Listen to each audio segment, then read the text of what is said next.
morning, everyone. Welcome to the CFO Roundtable for the Provider Alliance this morning. Thank you for joining us on this. If you're in the western side of the state, it's a little dreary this morning, so thank you for taking some time. Couple quick notes before I turn it over to Patrick. We are recording today's session, so if you get bounced off for any reason, just let us know. You can send a message to information@provideralliance.org, and we'll make sure to get you a link to the recording for the day. We are going to use the chat feature, so if you want to make a comment or you have a question, you can certainly post that in chat. We will also be posting a few documents in chat, and if you want to make a comment, you can just raise your hand and we'll certainly unmute you for that. And with that, I'll turn it over to Patrick to get us started. Well, good morning, everyone. Thank you, Craig. Just a few things to cover, Craig, if you can kind of advance maybe to next slide even. We want to cover a couple of things real briefly as we open, and I just wanted to make a few brief announcements on a couple of topics. So we want to show you the fiscal impact as published in both fee schedule rates and obviously related to fee schedule rates in terms of investment is the investment related to performance-based contracting. So I want to encourage everybody to submit comments. I think this will be a great forum today for you to exchange ideas, share your thoughts and reactions to the proposed fee schedule rates. TPA's intent will be to really use feedback we have received from members as well as feedback from the session today to formulate our comments on both the fee schedule rates and performance-based contracting. So I encourage you to do that directly as well for the impact on you, but also to share your comments to the extent we are certainly listening for common threads across all of the issues and feedback that we hear from our members. So we feel it's important to get our comments in early, begin to have that conversation with ODP, and hopefully make some changes to the extent there is room and need and cause for change in both of these proposals. So the rest of the day, we really want to have some feedback and discussion. Before we really do that, if you can go to next slide, Craig, I just wanted to briefly sort of talk about the publication itself. This meeting is largely predicated on the publication in the bulletin, April 19th, officially online for the April 20th edition of the Pennsylvania Bulletin. So if you think back to the February budget, all of you on this call are probably familiar with the line items and the amount of investment. And then publicly, the governor's been very active in getting out to provider organizations and being very active in social media and out of their communications to support his budget, and particularly on IDA. If you take a look at, and these are the publications, and if we're able to, Craig, we can link to where these are. You're probably familiar where to find this on the Pennsylvania Bulletin site, but these are just a few excerpts that appear at the end of the fee schedule rate section. So after the rate increases are sort of talked about, announced, there are always these calculations. And by and large, these look pretty consistent with the amount of investment overall that the governor had proposed. So you can take a look for yourself in terms of the state dollars. If you think in terms of roughly 217 million state dollars proposed as investment. If you go to next slide, Craig, performance-based contracting, likewise, this is where tiers are stated for select residential clinically enhanced tiers, reference made to what pay for performance may look like, basically just a framework at this point in time. But likewise, these calculations are always made when there is a rate increase or any form of a waiver that incurs a cost to the state.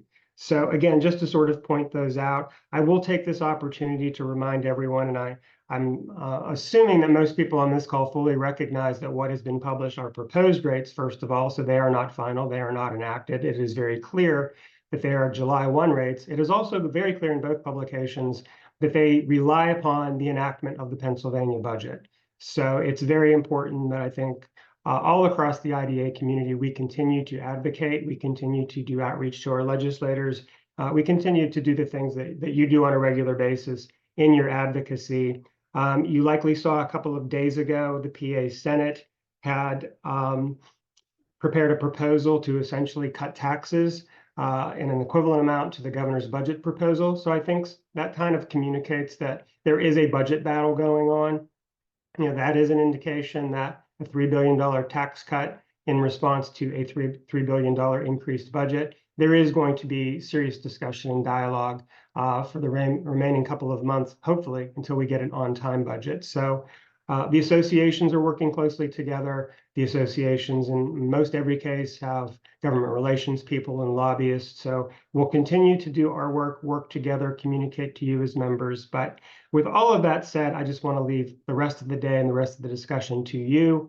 And I now want to bring in our chair of our Financial Management Committee, Tom Krafchek. Tom, welcome. And I also would like Tom the opportunity to introduce our panelists today. So I thank all of you for joining the panel and want to encourage everyone in membership, if you want to speak up, chime in on the discussion, you're more than welcome to do that. So thanks again, everyone. And Tom, I'll turn it over to you.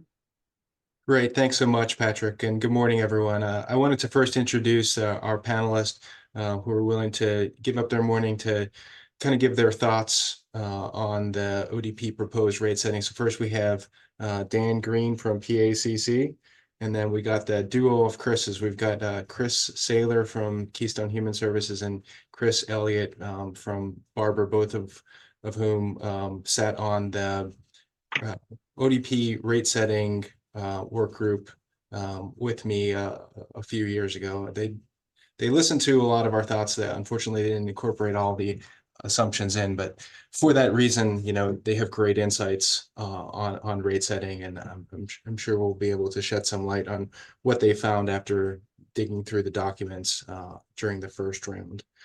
So first, my opening thoughts. Going through the rate setting assumptions, we had heard from the governor that there was approximately a 12% increase to the fee schedule rates.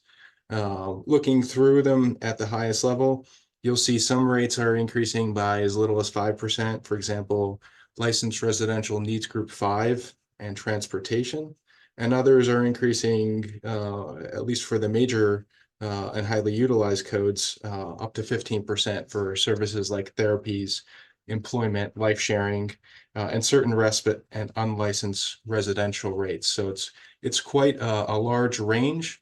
I was curious to see how accurate the 12% suggestion was. So I took data that I had from a right to know request from 2 years ago, based on that full year data set. And I grouped it in. We don't have all the data because needs group 5 did not exist until January this fiscal year, but making some assumptions based on needs exceptions, I was able to quantify that it appears that this is going to approximate a 10.44% increase. Although when you do go into the notices that Patrick shared before, it did indicate that this did include, or it appears that his 12% did include some of the performance-based contracting rate add-ons as well as pay for performance. We really don't know at this point, since there's no data on who will land where and exactly what it takes to meet the pay for performance metrics, or exactly what providers would land into the clinically enhanced and some of the other tiers. Assuming that might be about 2.25% for 5.5% for half the year.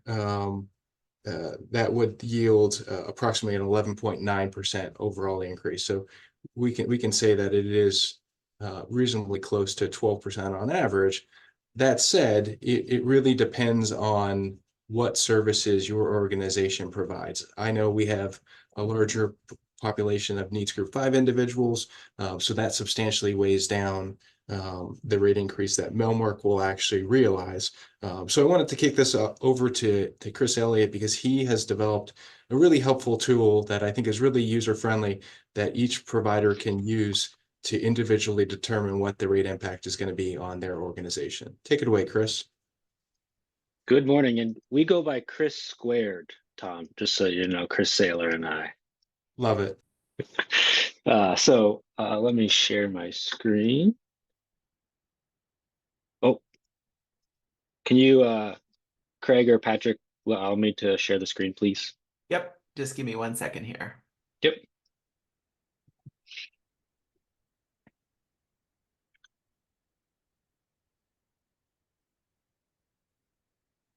Okay, you should be good to go.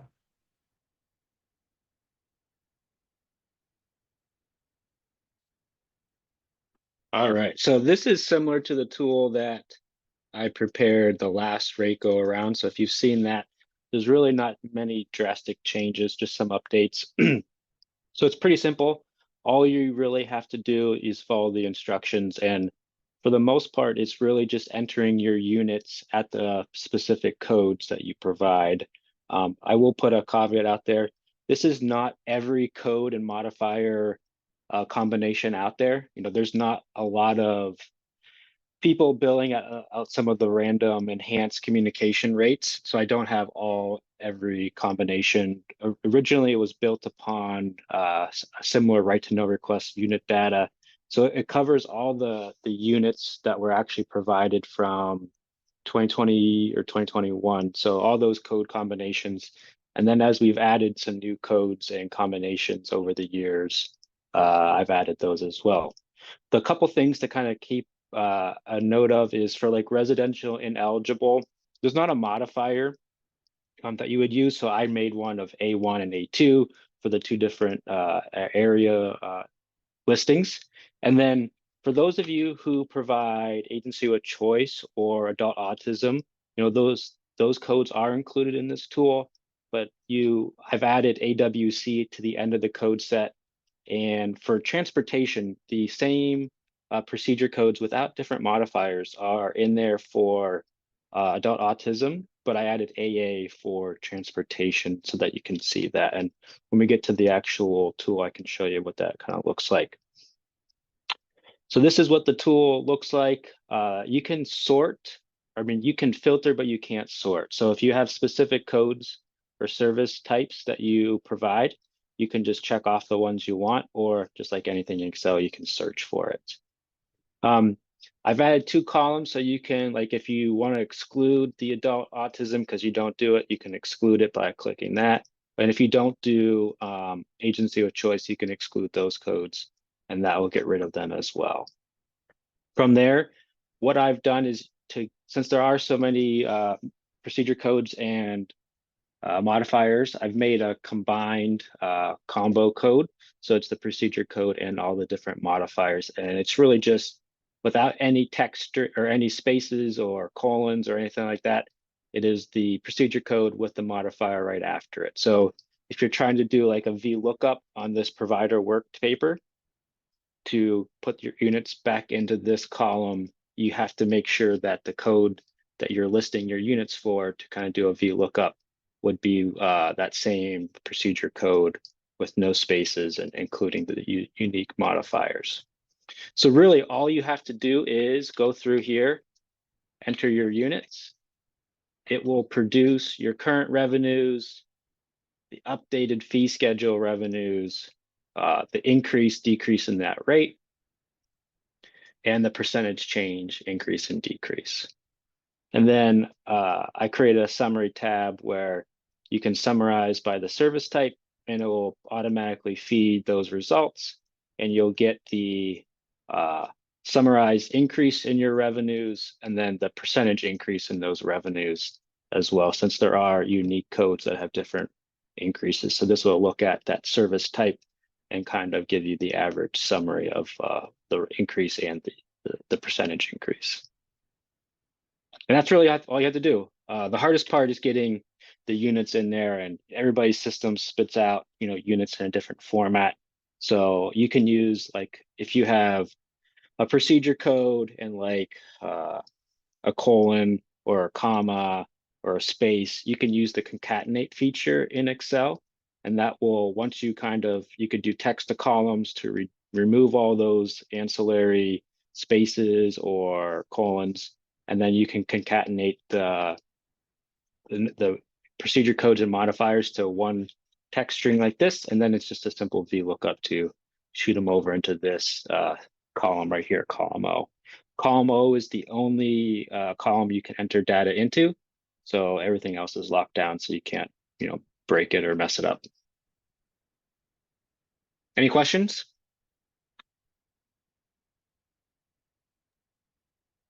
Thanks, Chris. And again, I just want to encourage everyone to use this tool if you have not already done your calculation to see what the impact is, and keep in mind that the projected revenue increase that this tool will give you assumes that the rates are implemented on July 1st which would mean that the budget is passed before then.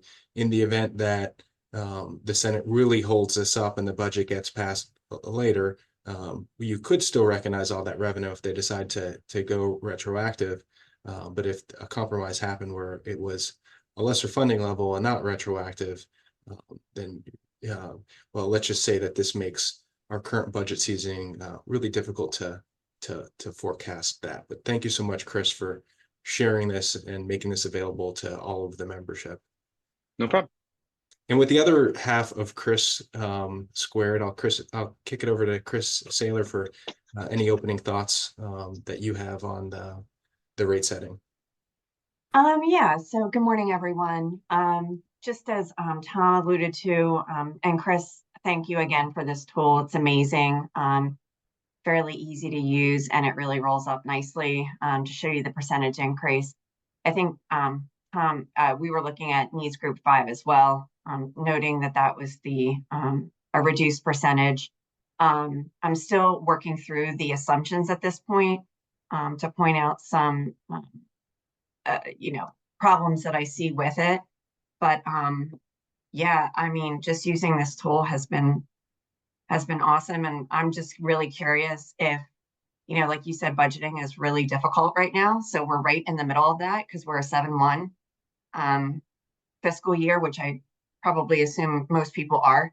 And so it's going to be challenging. Or I will be curious to note if they don't pass it until September, October, let's hope not, but if they will go retroactive back to 7/1. So I think that's a lingering question for me, or for all of us. Agreed. And I think that's something critical that when we all submit public comment, and I encourage everyone to, and even if, you're an organization that's stretched really thin and you don't have time to draft your own comment, please take a look at what, TPA does. I know they'll be submitting theirs well before the deadline and kind of leverage a lot of those notes. But at minimum, make sure you say publicly how critical it is that this is not delayed and that this is rolled out July 1, and in the event it is delayed, that it has to be retroactive, because I think we all agree that that's the only way that we'll be able to, really stop losing so many highly skilled DSPs, and we could start to turn around this workforce crisis. Chris noted a bit of the assumptions, and before we go into individual service analysis that Dan's going to cover in a little bit, I did want to touch upon some of the assumptions. And the most striking assumption to me is the overtime assumption. You'll see on the non-residential services, for most of them, you'll see an overtime assumption of 5%, which is just way too low. I mean, we all have our own experience at each organization what actual overtime is. But when you look at a statewide level, and you see vacancies of 23%, and it's not that 23% of people don't have services now, service capacity has not dropped by that much. You would need to have at least 23% overtime, just to cover and meet those minimum ratio requirements. And that's assuming that none of your staff, go out on leave, take vacation, get sick, have workers' comp cases, et cetera. There's going to be substantially more than 5% of overtime. It's also striking when comparing this to the fee schedule assumptions that were released when the rates were updated 2.5 years ago, that the old rate setting assumptions used to have a modifier or an asterisk on the direct care wages, indicating that the range included overtime. And then we subsequently learned exactly how they calculated that in a right to know request. This is not as transparent in that it doesn't indicate, although it does specifically indicate the overtime percentage, which is more transparent.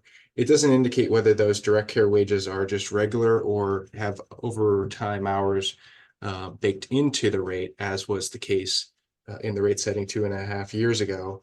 We also know that those rate ranges are very large and intentionally large so that ODP can effectively have an actuarially approved rate range, they can input expected utilization and slide the scale to make it fit within the budget appropriation with a little bit of wiggle room if they want to incentivize things like employment and therapies and respite, and perhaps take the most expensive service such as needs group 5 and then slide the rate range down there, so it won't cost as much and will fit within the budget. We do know they have that flexibility, and I suspect that that happens in order to balance the budget. Sticking with overtime on licensed residential, very disappointed to see the double asterisk that they have listed on the overtime assumption, which says that overtime is only applicable to salaries at or below $35,566 in accordance with federal overtime salary threshold. I take substantial offense to that for many reasons. Number one, irrespective of the salary threshold for FLOSSA, DSPs do not meet the duties test that the Department of Labor sets out for an employee to be salary exempt. A residential DSP simply cannot be salaried. Even if they were, to assume that our residential DSPs, with how little they would be paid at $36,000 a year, and how demanding their job is, that they would willingly just work 60, 70 hours and get paid a salary based on 40 hours is crazy. No one would do it. Third, the Department of Labor just pushed out a rule change which says that effective January 1st, the salaried exempt level is going to be $58,000 and change. We'll round to $59,000. $59,000 and $36,000 is a substantial difference. That updated limit was released probably just a week or a week and a half after ODP published these. So I really encourage everyone to hone in on the overtime assumptions in all of your public comment, because they just really missed the mark on that. I would not be surprised if we have seen in the past that some of our comments get ignored. Sometimes they do make changes in the rate setting assumptions, and the rates don't necessarily change. I would not be surprised if that's changed to 59,000 to comply with FLOSSA, and none of the rates change, which just shows you how large those rate ranges are and how much flexibility they have. But still, make the comment, and also keep note of this, as I would encourage everyone, once these rates are formally published in the Pennsylvania Bulletin, to talk to your legal counsel about appealing these rates, because even if they look like they might work for you in the upcoming fiscal year, there is no guarantee that they will be increased in the subsequent fiscal year. In fact, I would not be surprised if these rates, when they are ultimately published and put into effect, if they remain stale for 2 or 3 years, as has typically been the trend. So I encourage everyone to appeal, and then you can utilize some of these assumptions when you do make it to Bureau of Hearings and Appeals. So that's enough of my little soapbox on overtime. I did want to give Dan an opportunity to talk about some of the flaws he's noticed with the rate setting for in-home and community sports. Take it away, Dan. Hi, am I able to share my screen? Is that how that works? No. Give me 1 second. You should Sure. be. While he's doing that, does everybody else read it as, for residential, that overtime is NA, even though they have the double asterisk? Is that how everybody else reads it? Yeah, I'm reading it as it is not applicable because they're assuming that those staff make $36,000 a year, and therefore they all just work 50, 60, 70 hours at salary.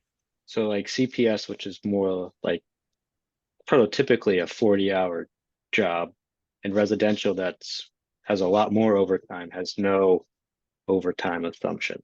That's what I found very interesting. I'm with you. That's how I'm reading it. Perfect. All right, can everybody see that? Yes. Okay. So what I just wanted to tackle here, anybody that does home and community, I've been in my position for 10 years. Prior to July 1st, 2017, a 70-59 was a ratio in the community of one person that could take out 2 people or 3 people and get the same rate. At that time, it was really advantageous for home and community providers to try to, in the cases where it made sense for the clients, put more people in a car. It made a lot of sense financially, to be able to put, 1 staff to 3 people and go out in the community. It was actually very helpful, and we serviced many more people that way. After July 1st, 2017, they broke the 59 into 59 and a 58 and lowered the rate for taking the third person out into the community. It's lowered to the point it's no longer advantageous for home and community providers to try to put more people in a car. It's actually a financial hit by the time you do all the math with extra mileage, what it costs to be in the community, and those types of things. So when CPS was created, I want to compare the codes for in the community, one on 2 and 1 on 3, both for CPS and for in-home and community. Currently, if you take 2 clients into the community with CPS, you get $10.80 more per hour for the same type of shift. If you're not familiar with home and community, in the community, these 2 codes look the same. You would not know the difference between a CPS 100% in the community or a home and community staff in the community in most cases. If you take 3 people into the community on a 100% CPS code, under the new rates, you would be getting $92.16 per hour. I have staff that do home and community in the morning, 100% CPS in the evening, and vice versa. They are the same staff. They have the same training. They have the same required training hours. 3 people in the community under CPS nets us $54 per hour. So we had to make the decision back when the 58 was created that we no longer put 3 people in a car. With the extra mileage, it just didn't make sense. We also really like to be able to kind of pay the people a little bit more, maybe a kicker of like $1 per person extra. So if they made $15 and they took 2 people, it would be $16 for that shift. If they took 3 people, it would be $17 for that shift. And under better rates, I would do that $2. I might be able to pay somebody taking 3 people in the community $19. And that would just, in the case of all this, if they would just help us to be incentivized to put more people in a vehicle, we could, with my same 100 staff going out every single day, if only 15% chose to do this and take 3 instead of 1, I could serve 30% more people. I'd be taking out 145 people in the community every day instead of 100 people. I'd be spending less dollars out of everyone's cap. I'd be able to pay my people more, and we'd be doing more with less, which is what we're supposed to be doing.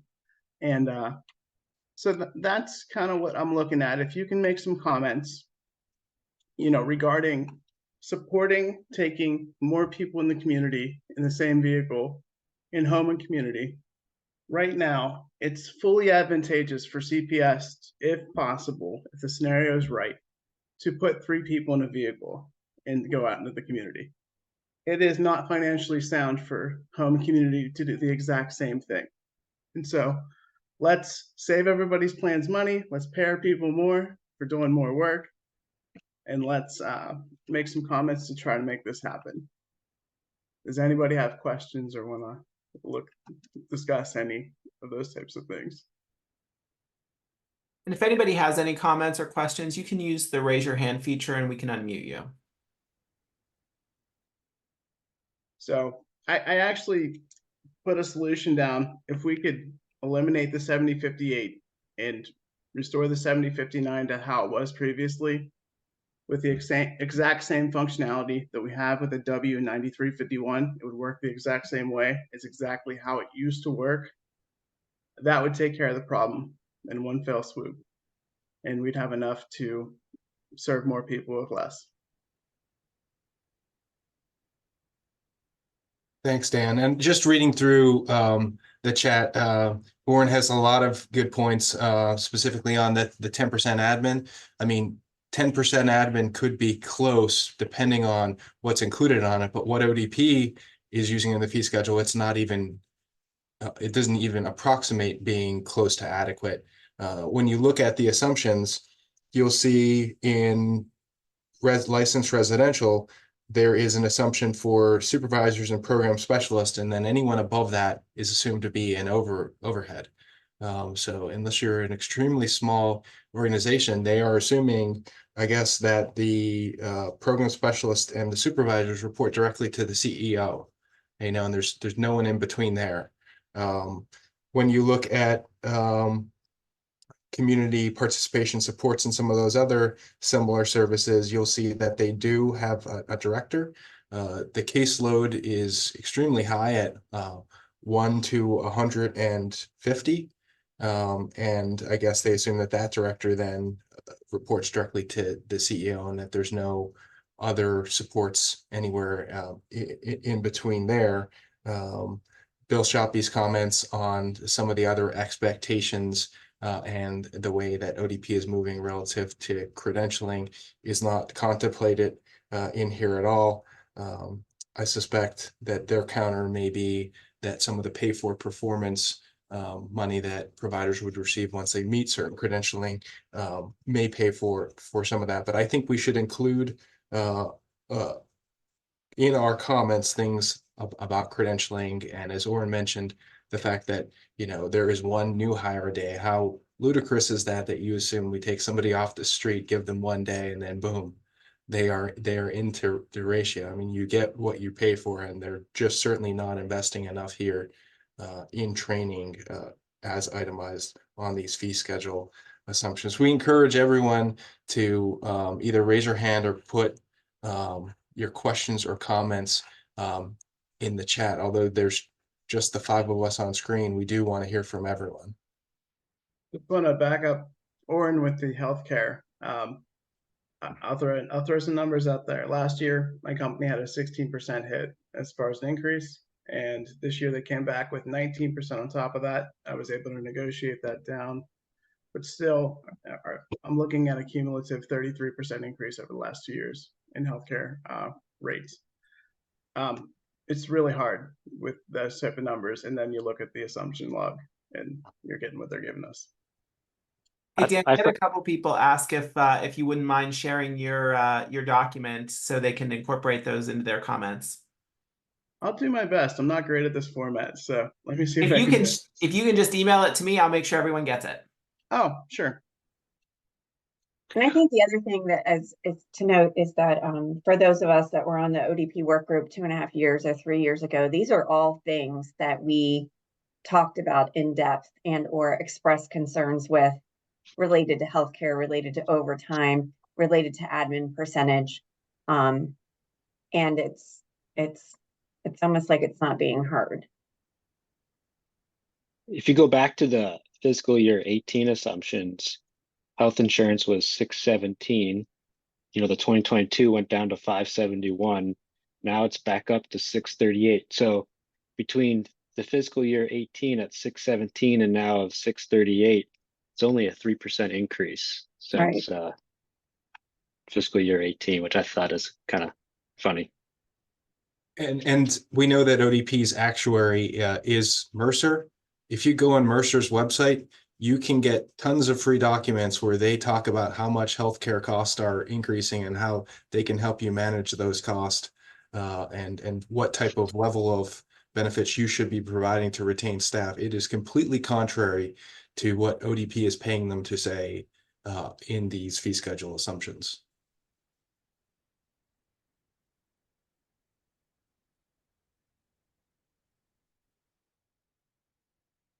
Craig, did we miss anything else in the chat? I don't think so. Anybody want to make a comment, please just raise your hand and we can unmute you. Or if you have a question. And while everyone's thinking of, oh, go ahead. Hi, just a quick question. So when we're doing our QA and I, do we bring these concerns up to our entity? I would encourage everyone to use the public comment process. So I think we have until June 4th to submit public comment. If you haven't done that before, please take a look at the public comment that TPA is going to put out in the coming weeks. You can kind of see the format and you can leverage off of that. This is the one instance where ODP is obligated to as part of their rate setting process to take public input, to look at it. I know from previous experience that they even respond to some of the comments. They may say 92 providers had concern over overtime, and then they may give a legitimate response. They may completely ignore it, or they might try and rationalize why it's sufficient or something like that. But the fact that we are making public comment and they don't address it would help your organization in the event that you ever appeal these rates and need to sit one day in front of BHA to indicate why the rates are inadequate. Okay, thank you.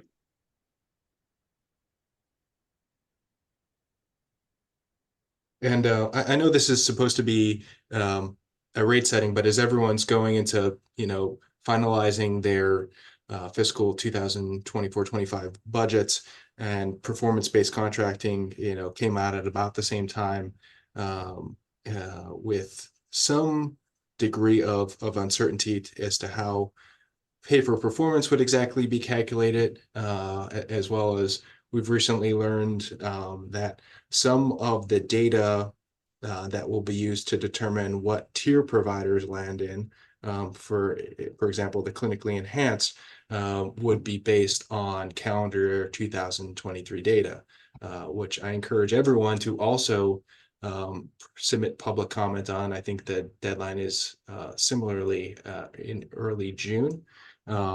It's just very difficult to expect providers to be able to meet criteria retroactively in 2023 when they didn't even know what the criteria was going to be. I know they mentioned that incident management supported competitive integrated employment, as well as the healthcare level as measured by the HRST would be based on 2023 data. Well, if you're a residential provider and you didn't know that you needed to have a certain percentage of your individuals to be competitively integrated employment in 2023, and you're just learning of that now, there's little you can do to change that. And because we're being told that whatever tier you fall into, you will be there for 18 months, that's a long time to be behind, where ODP, in contrast, is giving providers the opportunity. Let's say you don't have a certain percentage of your workforce credentialed through NADD or NADSP. They are allowing you to attest that you intend to increase it by 5% and submit a plan of how you're going to be doing that by the end of 2025. I encourage everyone to comment that they'd like to see this data based on 2023 to be based on future data with more of a plan of how you would be able to get there. Specific to the healthcare level, this is something that I don't have data on because all of the right to know requests that I've done and I've seen from other organizations did not specifically ask for healthcare level, as the HRST is relatively newer and was never included in rate setting in the past. Now you'll see, in order to be a clinically enhanced provider, you must have a needs level of 4.5 or higher on average. So that's for everyone. They are not parsing out a subset of the population. It is your entire residential population for your MPI must be 4.5 or higher. That's on the scale of 1 to 7. And what I'm really concerned about is that they're saying your healthcare level must be 3.5 or higher on the scale of 1 to 6. I'm seeing the individuals we serve who have complex medical needs tend to have more than 3.5 as a healthcare level. But we serve a number of individuals with very high acuity behavioral needs. And because we already have some clinical supports that are in place that are really working well, their healthcare levels have actually reduced. So when you go through the HRST, it might talk about self-injury and aggression and number of instances of ER visits, as well as inpatient admissions. Well, if you are a clinically enhanced provider and you have implemented all the measures in order to reduce and prevent all that, healthcare levels are reducing, and the healthcare level simply does not have enough weighting of the behavioral component for it to be an accurate measure of someone's behavioral acuity. And for that very reason, a provider who may very well be clinically enhanced and would otherwise qualify for that would not, simply because in 2023, the HRST data that were out there was less than 3.5. So I encourage everyone to really look at how these measures, at least the ones that you can objectively measure right now, impact your organization and add public comment there, because I feel like ODP may be more willing to make changes to performance-based contracting, since this is something that they seem to be building on the fly as to rate setting, where they clearly have a budget number, and where the Senate is currently posturing, it is highly unlikely that they're going to ask for more money. We're just really trying to fight for the money that's potentially out there and the rate increases that are there. All right, we have a hand up from Lance. Can you hear me? Yes.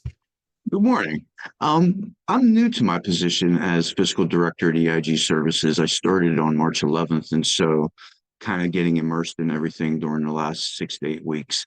And I found it very disconcerting that they would have us judged upon previous year's data when a lot of the standards were unaware to us. A lot of the people in those positions were basically, becoming aware of what their responsibilities were as well.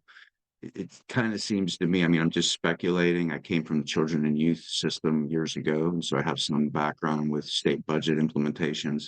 Seems like they're trying to basically limit the ability for people to become clinically enhanced, and that they don't have available funding to open that wide open and allow, true, assessment of who could be in that group. And so they're basically doing that to limit who can be eligible. I mean, we were looking at bringing on like a nurse and some other things to try and make sure that we had checked off all the boxes. But it looks like if 2023 data is going to be the limiting factor, we can kind of just pull back from that approach and look at that for January of 26 now. Yeah, and I would encourage you to use the public comment process to encourage ODP to do the right thing, because even come 2026, providers need to make some pretty substantial investments on a number of aspects in order to comply with this, and ODP really has to put the money up front. I completely agree. You cannot hold somebody to 2023 data if you're just telling them about it midway through 2024. No, I thought I could make more of a difference. No, I appreciate that opportunity just to speak. I was a little bit frustrated, and I just wanted to share that. Thank you. Thanks, Lance. Yeah. Tom, when you say or you're interpreting that the needs group 4.5 on average, the 1 to 7 scale, is that how you're reading it, as 1 to 7, not just the 1 to 5 scale?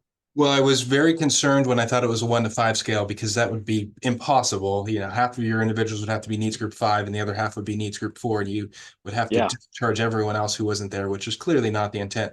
So I actually called Rick Smith and got clarification, and he said needs level is synonymous with CIS score 1 to 7. And if you look in HCSIS or the HCSIS export, There are two columns in the HCSIS export. One is needs level, which is a scale of 1 to 7. The other is needs group, which is the old scale of 1 to 4, now 1 to 5. And he did clarify 4.5 out of the 1 to 7. So I could speak for my organization. You know, we've got an average needs level of 5, so we are above the 4.5 because we do have pretty high acuity. However, on the healthcare level, because more of the individuals have behavioral complexities, our HCL is like 3.03, which does not meet the 3.5, just because the behavioral component is not highly weighted enough, in my opinion, on the HRST. So these are some of the elements where you could objectively say, do I meet the needs level? Do I meet the healthcare level? Do I meet the supported employment? You can easily tell that just based on data that's available. Some of the other metrics would take a little more digging. And also, I think we're going to need to get some clarification from ODP relative to what some of the definitions are, such as face-to-face time as behavior analyst or whatever clinicians they're saying you would have to have, as well as you know, the 1 to 10 ratio of clinicians to residential individuals served. I just don't know that we would be able to objectively say whether we meet those metrics now without a little more clarity on how they're defining and calculating those. Yeah, what's defined as clinician, that goes a long way. And you know, what can you plug in there to get to that 1 in 10 ratio?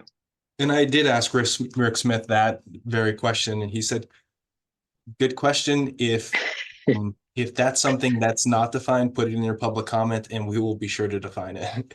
It's just the timeline's relatively tight, right? Because come I think July, they are going to do data collection from providers on all the stuff that they don't have data on. And we'll make a determination, I think, if I recall correctly, by November as to which tier you land in, so that they can go live with this in January. So it's just July is going to come, as we all know, very quickly.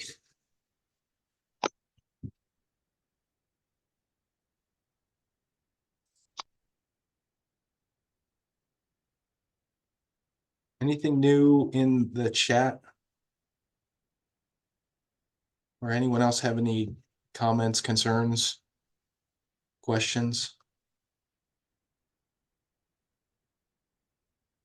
I thought it was interesting on the wage floor. I was just looking at that for CPS and residential. CPS actually went up 11.7%, and residential only went up 5%. So I thought that was kind of interesting, why there would be such a discrepancy in that floor range. And we know it's really hard with that range. Where do they where we actually sit?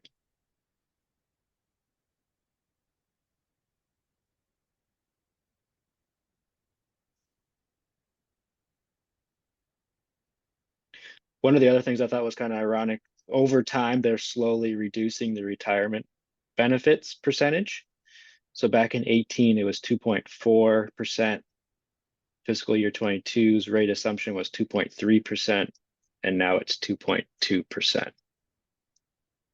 Yeah, I did notice that. And again, you can use Mercer's website where they'll talk about what benefits you should be providing your employees to retain them. And they will never say you should be taking retirement away from your employees. On the residential comment that you had, Chris, that's a good point. Reducing or increasing the floor by a smaller percentage relative to the other services. And you know, based on the data that we have, I suspect it is because it gives them a lot more flexibility. When you look at the actual claims data from fiscal 21-22 from right to know requests, you'll see that 67.2% of all claims paid were in licensed residential. You know, that's 2/3 of the budget. So by having a lower floor there allows you to have potentially lower wage or rate scales that could be actuarially sound that ODP could utilize And therefore you see something like needs group 5 only going up by 5% because it is, the most expensive service code. ODP has a lot more flexibility and it can go a lot further by having a lower rate floor there. Whereas something like therapies, it's 0.01% of claim spend. So increasing that by 15% really does not cost them much overall. Chris Saylor and Tom, we've had a couple questions sort of following up from your original comments about what do you think are best practices for providers to approach budgeting now? Budgeting based on the proposed rates, doing multiple scenarios. What would be your recommendations or your thoughts? Who wants to go first on this? I'll go.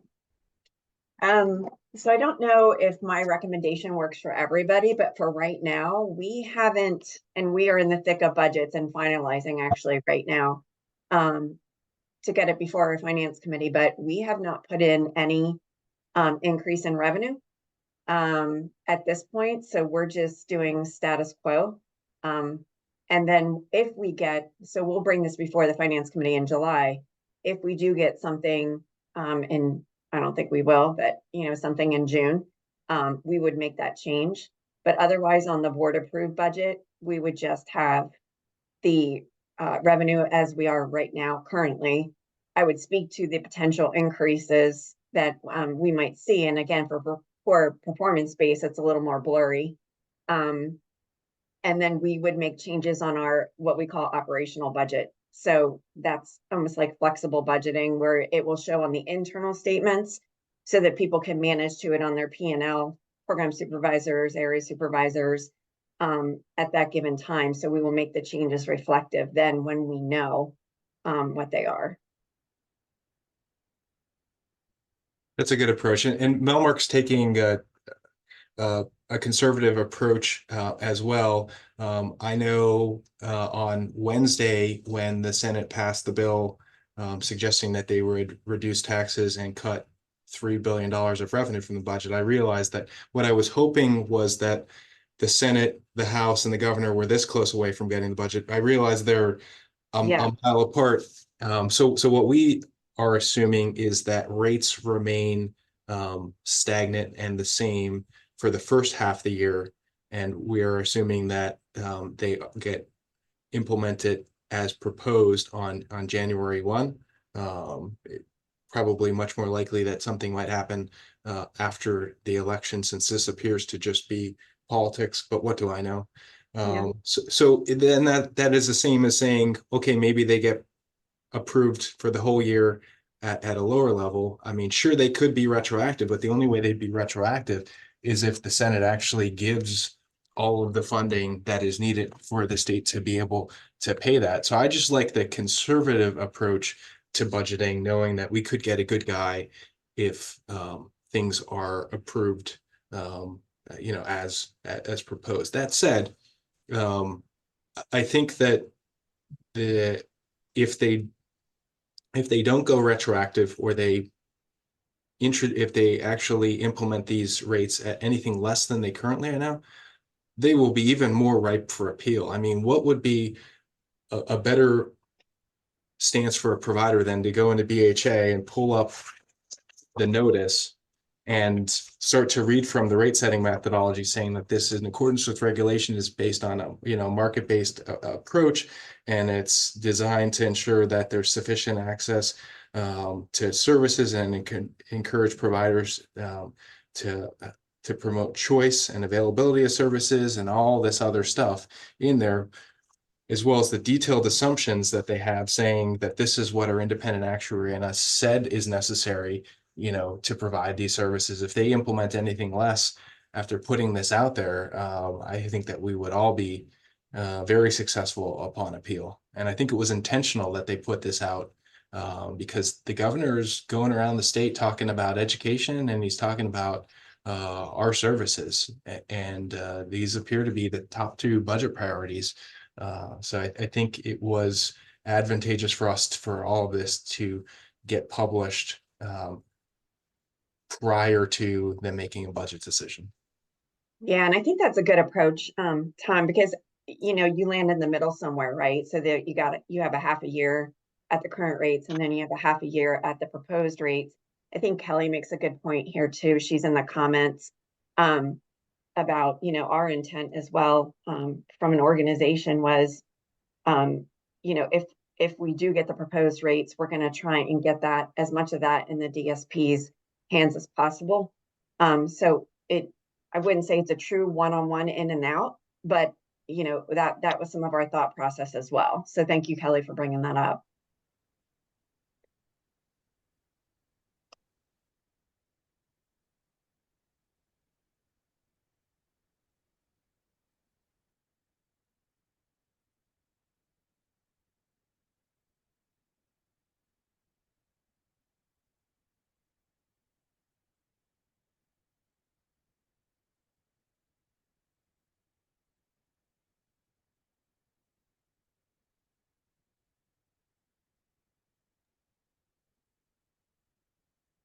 Anything else?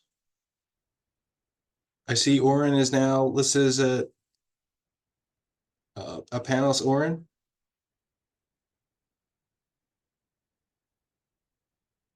Yeah, I'm here. I think you guys are doing a nice job. I don't really have anything else to add right now. I mean, I guess, and I'm not sure if Kelly can be unmuted, but I'm not entirely clear what she's saying about let me find the wording again, because she talks about her concern about giving wages to DSPs, but looking at criteria for selective contracting with increasing service needs. So I'm not following her there, at least.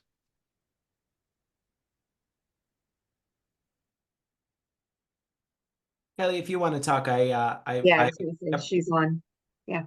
Yeah, so I was just mainly thinking that the need for that top rate for the selective contracting would be required for additional positions with our company. So with adding different positions and adding that service, because right now we're mainly just getting by with what we have.